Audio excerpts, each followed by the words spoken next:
Hi. First slide, please. Oh, hi, I'm Natalya. You may have seen me on this famous movie poster everywhere you've walked around, which is beautiful. My name is very fun because it's like half Russian, half English, and nobody knows where I'm from. But I just say now, I'm from New York, just like everyone.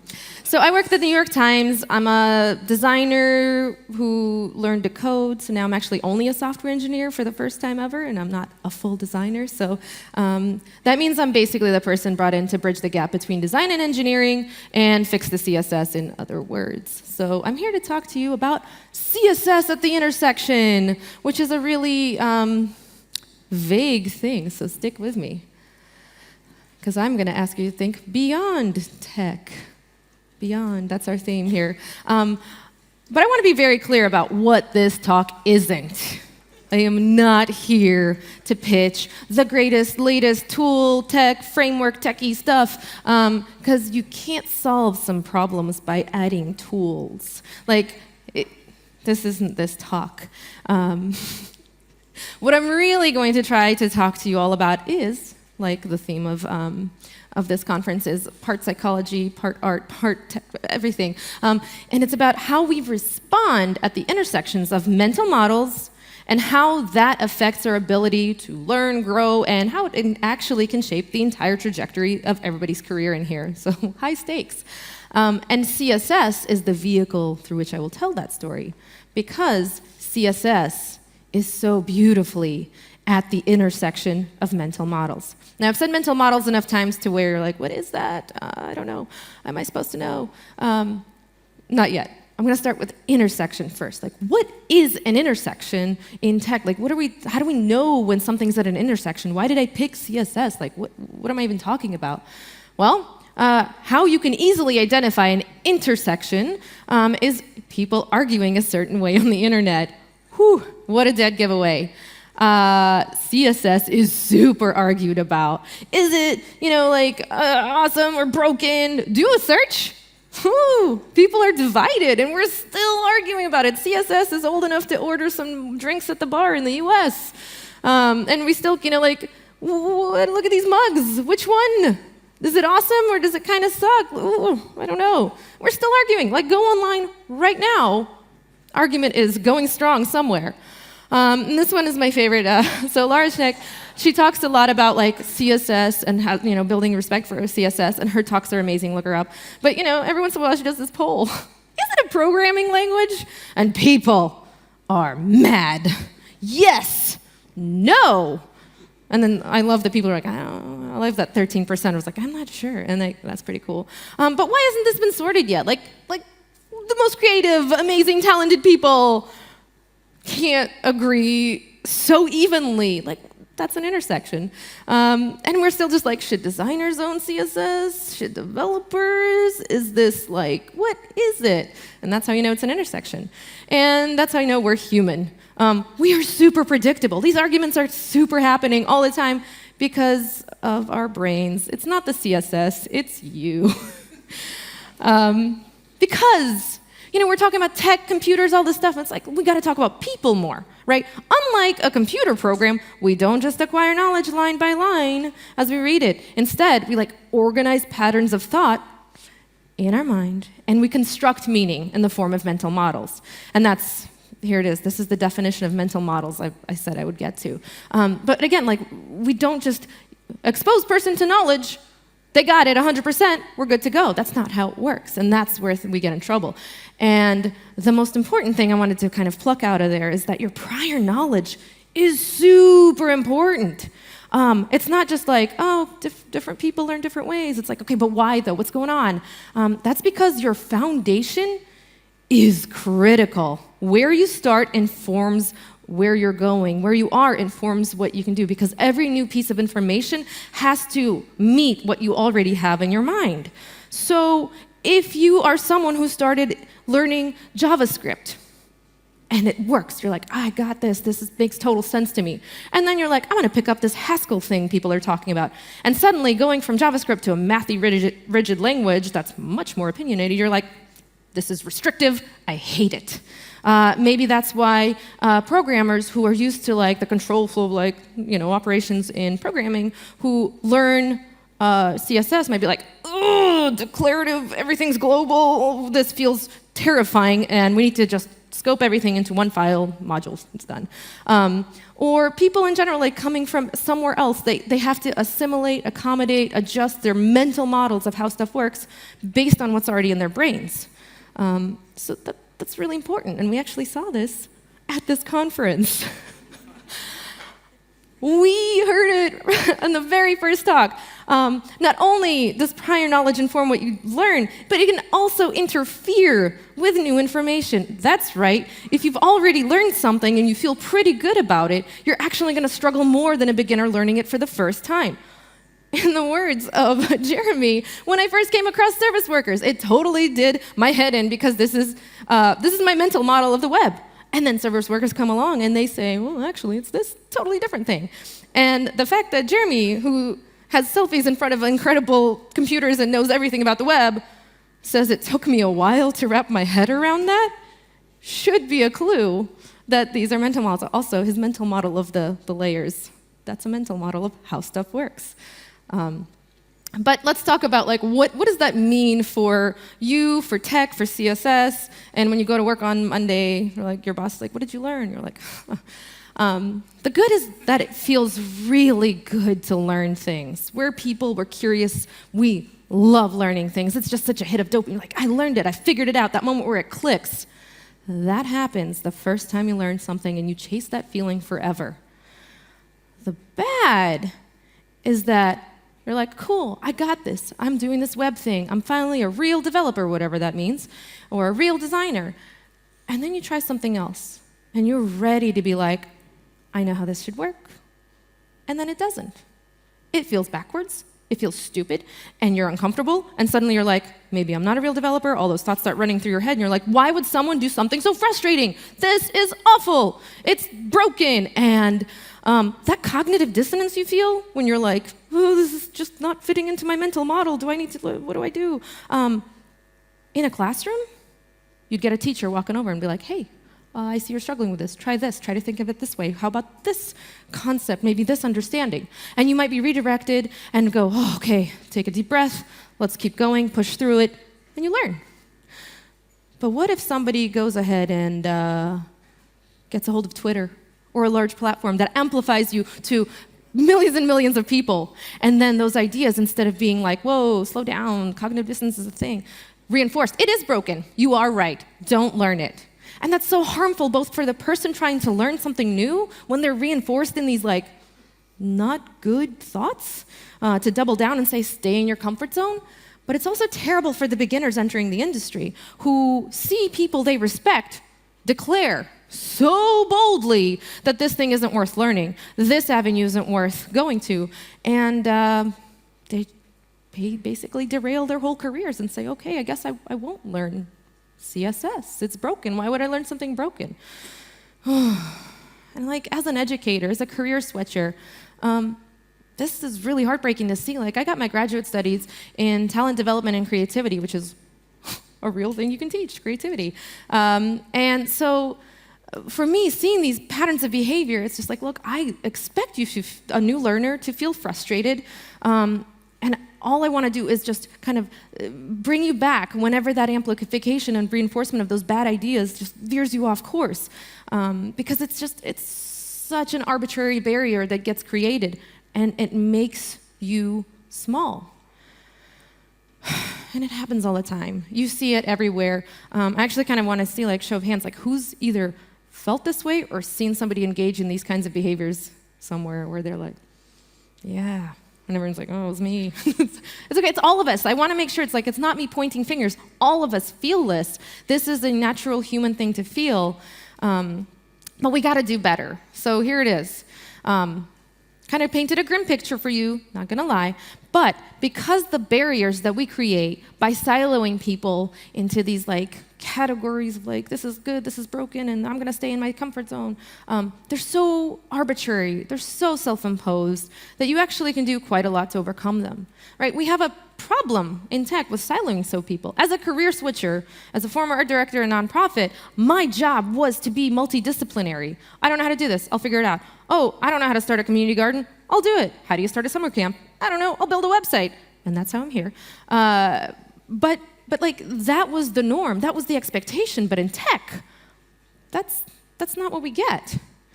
And that's a shame, because those who are able to practice flexibility tend to surpass those who repeatedly reject the challenges of other ways of thinking. And above average learning is a real thing, not making it up. It's not like, oh, some people are just easy for them. It's like, no, they practice deliberate effort. 10,000 hours isn't going to do a thing for you to become an expert unless it's 10,000 hours of deliberate practice in very intentional ways of getting better at things. And so for anybody who's ever been like, well, how do I catch up and keep up in tech? It's moving so quickly. It's like, you can move quicker yourself if you embrace like these things. And so like, here's where I get really frustrated.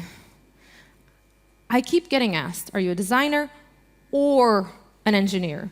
Are you creative or are you logical?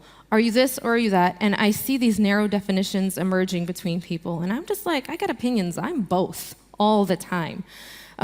This kind of thinking has really taken root, where a simplification, perhaps a mental model of who we are, has gone way off the rails.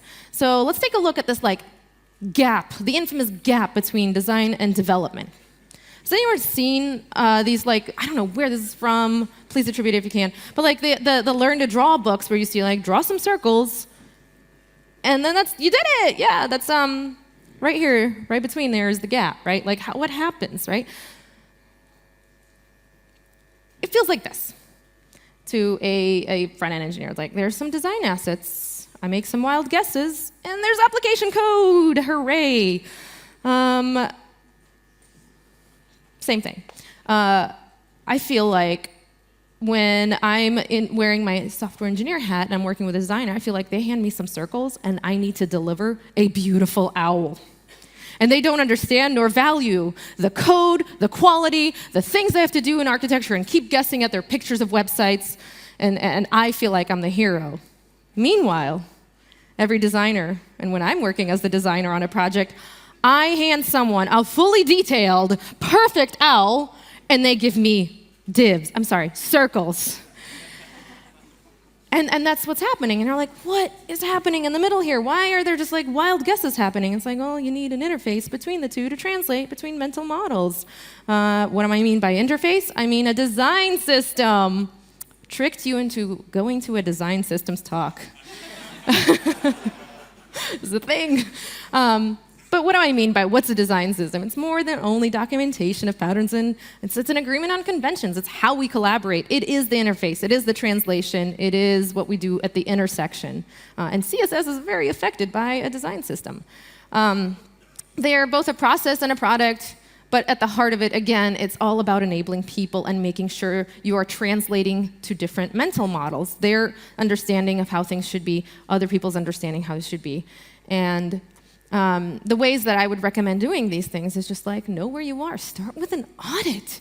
Like, we talk so much about the tools, like here's the tool, here's that. It's like, who are the people you're working with? What do they know? What kind of stuff is going on already? Where are you starting from? And so just getting started on documenting and creating transparency is really important. Otherwise, you're going to have mysteries, wild guesses, and a bunch of circles for your app. You also need to work on agreeing how you collaborate. Are you just getting by on somebody's high emotional intelligence when you need something to happen? How many people have the full... Actually, this is a question I'm going to totally ask and make you raise your hand to recognize your value. If you leave today, will things just collapse? Oh, great. People are really, oh, okay, I see some of you over there. It's like, what happens when that person who is expected to do the work and communicate and create these bridges between people leaves? Do things fall apart? Did you build a system? Did you do something? A lot of times, the CSS is the least maintained, least handed off, and least paid attention to, because should designers own it? Should developers? Neither. And then another part of a design system is creating a source of truth. Is the most correct version in the design assets or in the production code, or if you built something separate for that purpose?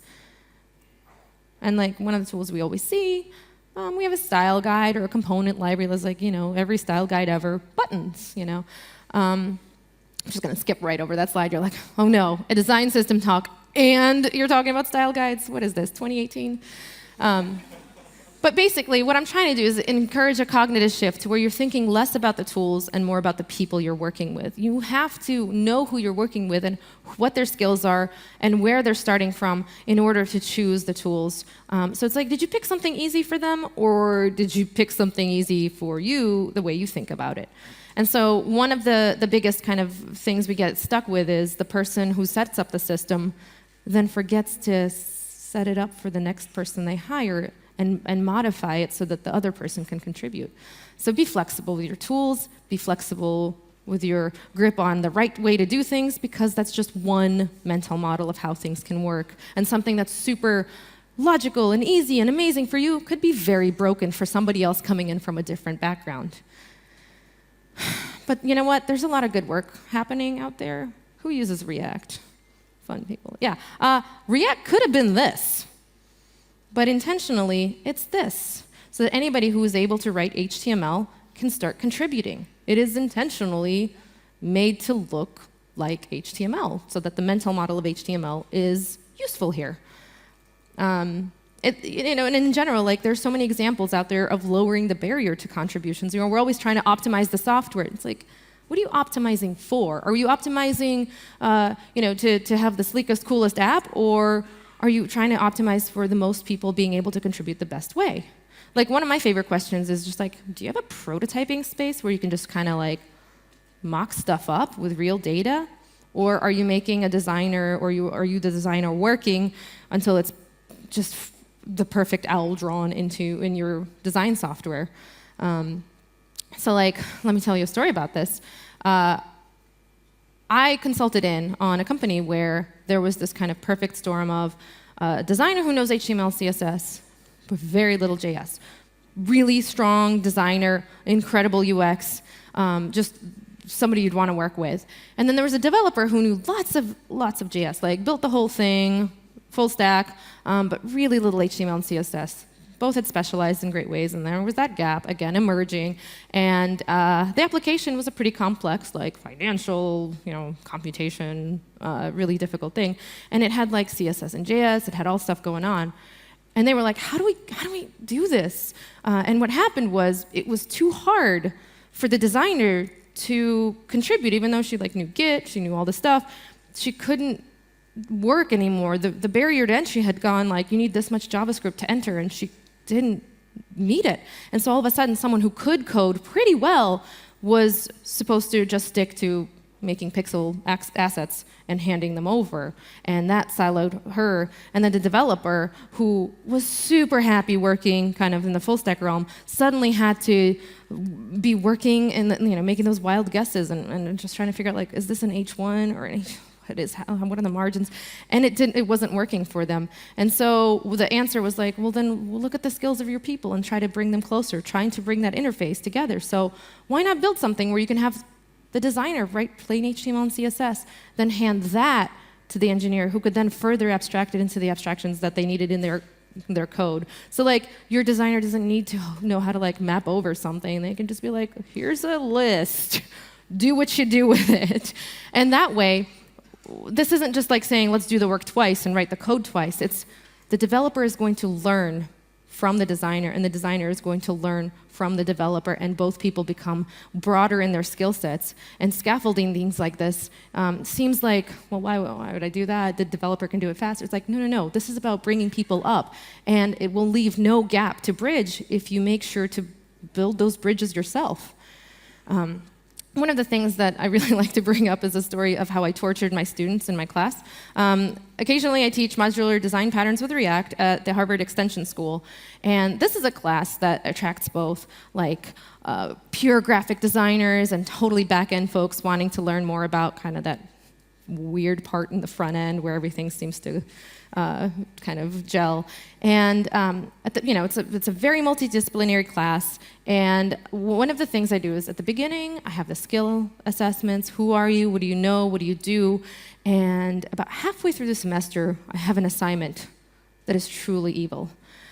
I assign something like, here's your whiteboard prototype. You're going to work as a team to prototype something. And everyone's like, yawn, I do this at work all day. This will be fine. And I'm like, twist, keep reading. You're assigned roles.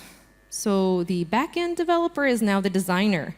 The designer who's just always railing about like, oh, they mess up my design. You're now responsible for version control. I pick the thing they're the worst at and tell them to do it. Now, it's not completely mean because it is for a grade. It's not for their livelihood. This is a safe environment to fail. And boy, do they fail. It's amazing. But after all the like, oh my God, this is the worst, and like how you see their just cognitive dissonance of their mental models of how stuff should work get challenged when they're immediately made responsible for someone else's problems. And at the end of it, every single time, everybody comes back and says, I had no idea what the workflow was. I had no idea what they had to think about, but I do have a million ideas now how to make it better for the people I work with, how I can empower the designers on my team by setting something up, or how I can actually adjust my designs and the assets I deliver to make sure that my engineers understand. And that's why I'm like, mental models and bridging those gaps is really, really amazing. And if you want to torture people that way, I thoroughly recommend it, but just offsite, there are caveats there. But the point is, like, you gotta try to do whatever you can to stop the siloing, and whether like you build tools or find ways to help your team actually exchange ideas, level up skills, and grow understanding. That's the work, because when you do that, oh man, it makes such a big difference. But we don't do that enough, and I'm like trying to kind of push this agenda. Oh, we call people mythical beings when they can do two things. That has to be a red flag. Like, let's just be good horses. Everyone should be able to do 2 things, 3 things, 4 things, be allowed to be multidisciplinary. I have a left side of my brain and a right side of the brain. I'm pretty sure everybody else in here does too. One day they'll put it in a museum, like we saw earlier. I did not know that. Thank you, Jeremy. So cool. I see agreement from the audience. You're in. Let's do it. Let's encourage. Let's support. Well, how do we do that, though? Because it's one thing to say, step out of your comfort zone, but you're at work and I pay you money, don't. How do you actually do it? Well, this is the perfect place to learn this. There are so many people here sharing information, and I would love to share with you the things I love. I am an educator. I love teaching. I will never stop. And my whole thing is like, how do I make this piece of information fit in somebody else's brain? I love that. So I like to build educational tools. Here's a favorite. That took a long time to load. This is my first project I did when I switched over from being an art director to being a programmer. I was like, I can't believe it. Everybody in tech thinks that decisions about color are just arbitrary. Do they not know it's a whole thing, like color theory? You can learn all this stuff. It's in books. And so I built this little prototype that's like, here's practical theory for people who code. You kind of pick a call to action color, and I'm going to walk you through the decision tree I have in my head and try to make my work visible so that it becomes valued. And so it's really outdated. Don't look at the code. But at the end, if you're interested, there's a wild SVG. It's a little scalable Van Gogh. I made that joke on the internet once, and they were like, does she not know SVG stands for Scalable Vector Graphics? It was an incredible Hacker News thread, wondering if I knew how to make jokes. But I wanted to create something that would make the work visible in a way that helped people understand that not only is it a pattern or logical decision in when I pick color, but that anyone can do it. So I wrote a bunch of color functions in Sass to illustrate, like, if this, then I do that. If it's a high-value color, I choose a, so check it out. I also create demos and tutorials all the time. How do you read HSL? What's lightness? What's saturation? And how do they interact all together? And why is color confusing all of a sudden? It's like, check it out. How do you create shape? Highlights, midtones, and shadows. And then I also create tools, so please tell me you'll work. Yay, so I saw this. And I noticed like some people like in their Figma stuff being like, here's my workflow. Oh geez, I'm gonna toggle these things. What am I seeing? Oh God. Okay, there's like a 3-up grid. It's like, does that even match what's in the code? And I kind of saw like people drawing boxes and doing the red lines, like how much margin is between stuff, like drawing the rectangles to measure. And I was like, oh my God, there's gotta be a better way. And I had a fun maker week at work where I could basically say like, actually I got some time, I wanna play around with CSS variables, they're the new thing. And so I built this, which is only on dev and staging, don't worry, it's not public. I made a little moleskin notebook, please play, all right, that pops up a little ribbon, and there's a little moleskin, hot pink, that just shows you like, here, if you wanna like play around with some of those same overlays you have in Figma, like go nuts, like change the color. That's the CSS variables part, so this is actually for me. You can see like, hey, look, you don't have to do rectangles to see if stuff lines up. It works. Hey, do you want to know, like, you like your little grid that you have there? You can have that too. Thanks, Leovero, with your work on gradients. And the final thing that I really liked was, I feel like I'm always arguing about boxes. Where are you measuring from? Baseline to one person doesn't mean baseline to another person. I'm like, these are the boxes. When you say 2 pixels up, what do you actually mean? So I can just show it, and where it's basically, you can be like, look, we are building a shared communication. Was this a useful tool that we use in production all the time? No, but this was an exercise to build empathy and understanding, and this was kind of my olive branch to be like, hey, I am super willing to learn what you are doing, I want to understand your workflow, and if there's any way I can make it better, I'd love to. It was really nice. Because ultimately, like, we're still telling designers to code and learn a whole separate profession, when instead we could build the tools to just like bridge that gap between our different mental models, because our mental models have to be different, because we're thinking about different things, we're considering different things, and they have to come from different places. Like, it's good. But back to CSS. I promised this was a CSS talk. Look, I bet you're sitting there going like, look, I need to know which mug to buy. I thought that at the end of this, we'll sort it. Is it awesome or does it suck? Please let me know. Back to educational tools. Check out this one that was made, the Patch. It's a little code pen, which I didn't get it animating, but it basically shows like, hey, actually, look at all these things you can do with CSS. It is a feature, not a bug, text overflow. You can check out his full animated one on CodePen. But just like making little educational tools to help people understand a concept is so much faster and more productive than arguing on the internet. Like, you could have gone on and said, like, you're dumb, and this doesn't, like, then make something instead. There's also big stuff you can do, like Jen Simmons, who worked on this amazing CSS Grid Visualization tool with Mozilla. And now you can actually learn CSS Grid by looking at it. And I know this helps because I tried to learn CSS Grid without this being available first. It was a lot harder, and this made it a lot easier. And so check out her work. It's incredible. If you want to learn about anything about CSS, lay out on the web. Her or Rachel Andrew basically are like amazing. And I also just want you to look beyond CSS. Like, CSS is just a technology that sits at an intersection that we argue about, but really, like, understand the fundamental patterns underneath. Like, what are we really arguing about? What are we really doing in technology? What is all of this adding up to? And not to give you an existential kind of threading feeling of just like, we have such a disproportionate impact on the world. We have to be thoughtful about how not only we treat ourselves and how we grow in this industry, what skills we learn, but also how we bring up the next generation trying to learn this stuff. It's harder than ever to be a beginner because now you need to know everything right away. And you need years of experience before you're allowed to get any years of experience. Because a lot of things sit at intersections, and it's not just CSS. We saw SVG. Hey, you know some HTML? You could probably do some SVG, but it's also bridging that gap between designers and developers with a beautiful rainbow. I really like this drawing. And remember that it's not the technology that you want to be arguing at. If you find yourself stuck in that pattern, oh, this is terrible, and you're about to go online to some platform amplifying you, roll it back and realize that your response to this is what is going to determine the rest of your career. If you are going to become a dinosaur who is uncomfortable with change, who is always upset and always saying no, because you lose the ability to be flexible. Like, you can lose the ability to learn new things. You can get worse at it. And you can also get better. Because, remember, rejecting different mental models is safe. It is the safe thing to do. But you know what's really hard? Is embracing that discomfort, being vulnerable, and going way out of your comfort zone, as we have seen 30 minutes ago.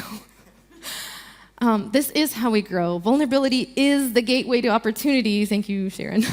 Because I can tell you this, as an educator, I've seen this play out a million times. I've seen the statistics and the numbers. And the good news is that you can live many lifetimes. You can career switch.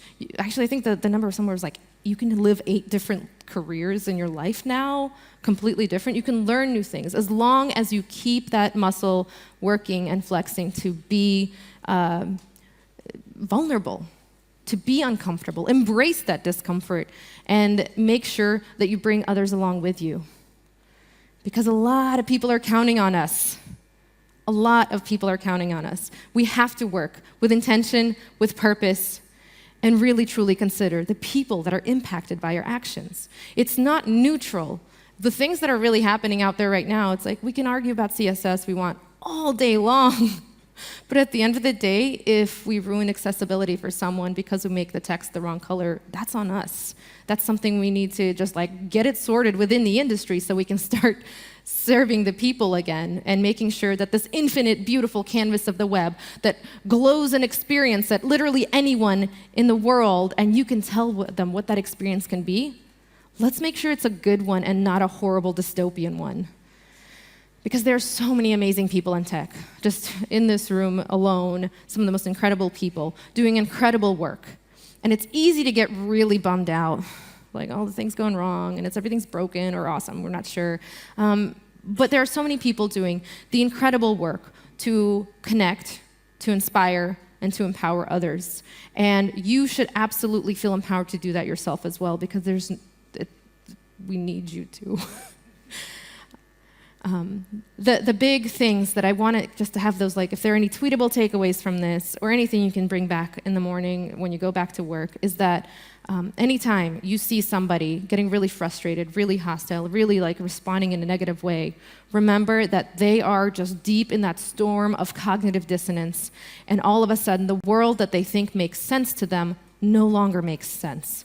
And that is a way to have empathy. Be like, this happens to all of us. Here's how you get through it.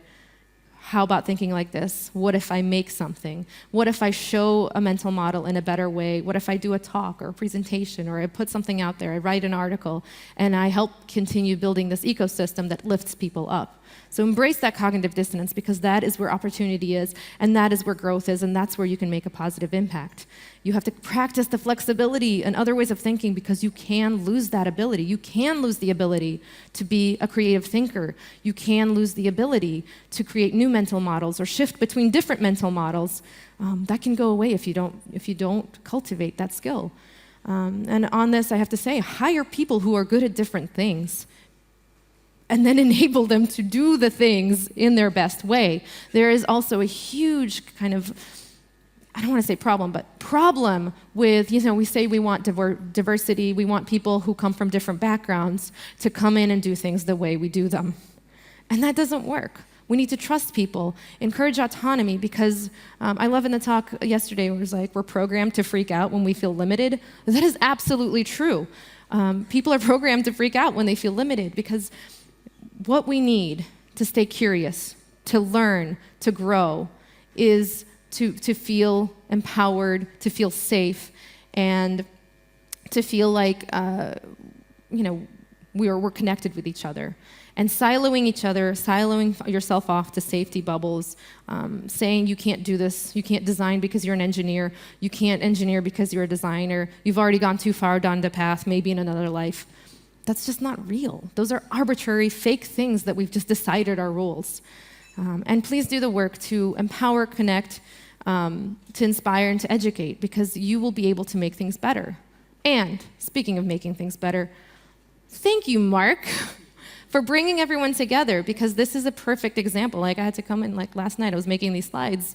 changing a lot of them, because I don't know about you, but I feel incredibly inspired by what has happened here and the kind of work that people are putting into events like this, into the content that they're bringing to you from all over the world.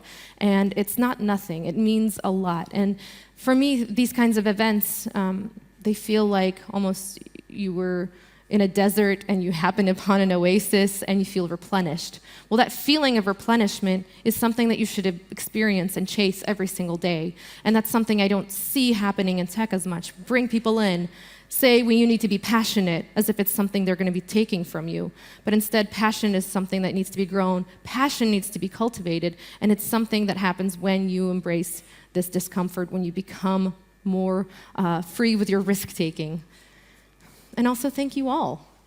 I really appreciate everything this conference has been, and I appreciate all of the wonderful conversations that we've had. Let's build that school. Thank you.